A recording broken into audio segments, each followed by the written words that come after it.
Hello and welcome back to SportsZone. This is our NFL segment going for two. Basically the entirety of the NFL playoffs have been played while we have been on winter break, so we'll do a quick just getting up to speed where we are before we preview Super Bowl 52. Justin, I think just starting off an overarching theme of last year's playoffs where the games were really, really bad and then we wound up with a really good Super Bowl, but I think we've seen a different theme this year where we've had a lot of fairly good games in the divisional wild card and even the championship rounds. So would you say that that's a better reflection of team parity this year, or just the teams are playing themselves better in the playoffs? I think it has more to do with team parity and matchups. The Saints-Minnesota matchup was probably as perfect as you can go. You got a great defense going up as a great quarterback, and then you had a pretty okay offense going up against a flimsy defense, and we all know how that game played out. I still think the Saints won, but that's a conversation for another day. And then you had the Patriots-Jaguars. That was a really good game on paper. It turned out to be a really good game overall. Bortles played up to expectation. That's another trend, is the Case Keenums, the Bortles, all played up to expectations, or exceeded expectations, because I don't think anybody had them going that far. And then it was just all about matchups, and we kind of saw how that played out in the Patriot game, and then of course with the Eagles and the Minnesota game, the Eagles just had a better matchup. And I think we'll start in the NFC, sort of talking about those matchups and the team that ultimately did get to the Super Bowl, the Philadelphia Eagles. We had in the wild card round Atlanta going to Los Angeles, beating the Los Angeles Rams. Then you had the Saints defeating Carolina at home.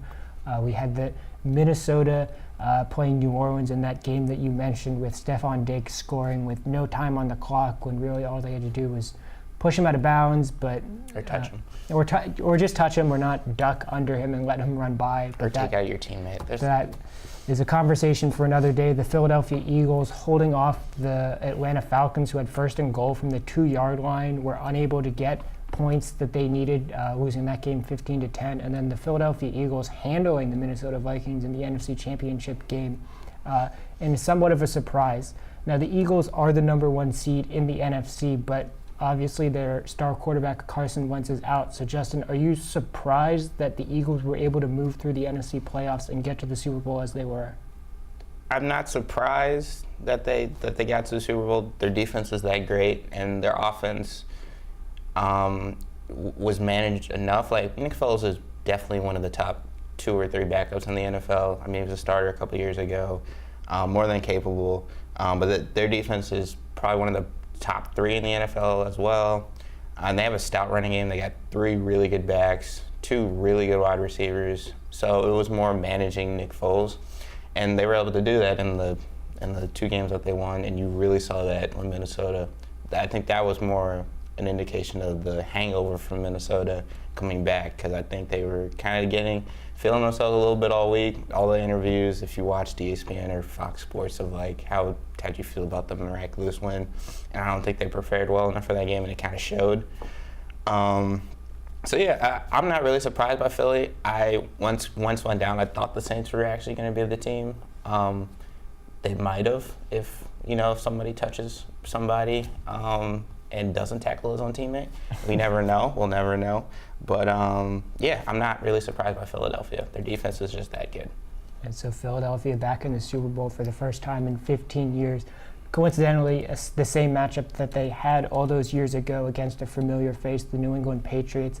I think I saw somewhere where New England had the easiest path to the Super Bowl. In the Super Bowl era, they defeated the Jacksonville Jaguars and the Tennessee Titans.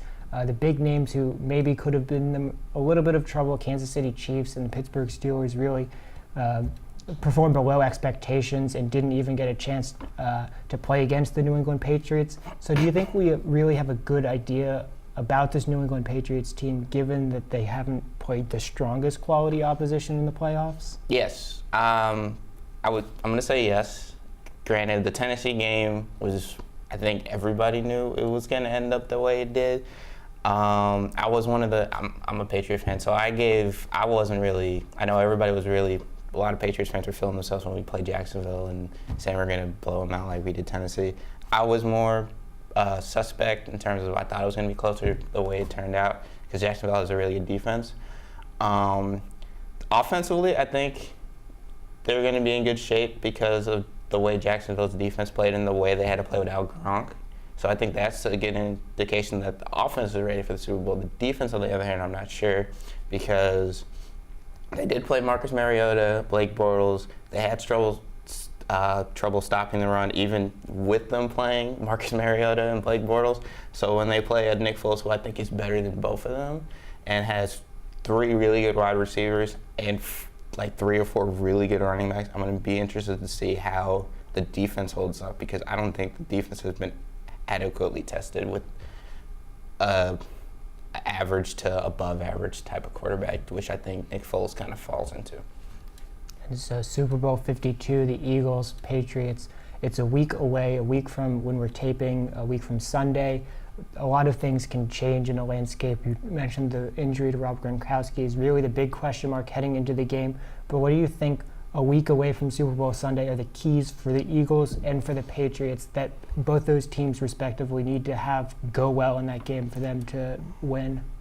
So first off, with the Eagles, I personally think it's keeping Nick Foles comfortable, whether that's the run pass option, the screen game, keeping the running game going.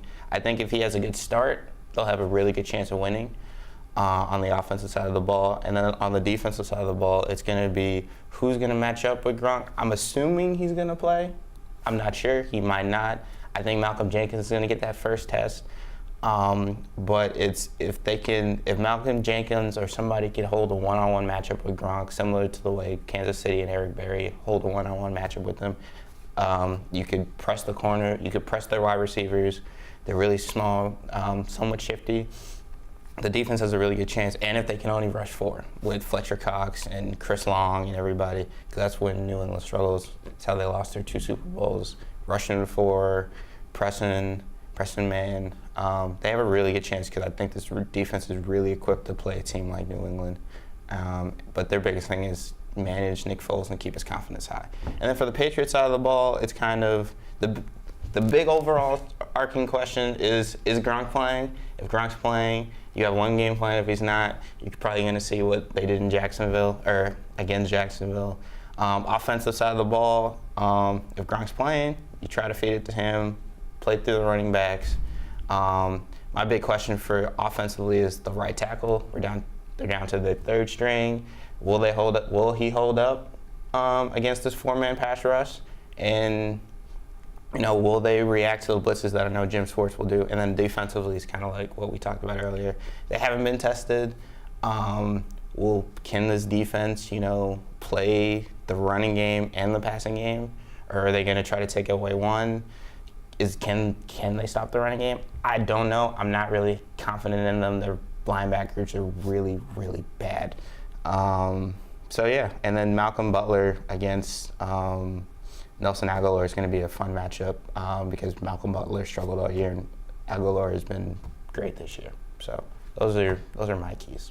So those are Justin's keys to the game. We'll have a little bit more updated keys to the game with more updated information next week, as well as predictions for Super Bowl 52. So stick around for that and stick around for more SportsZone after this.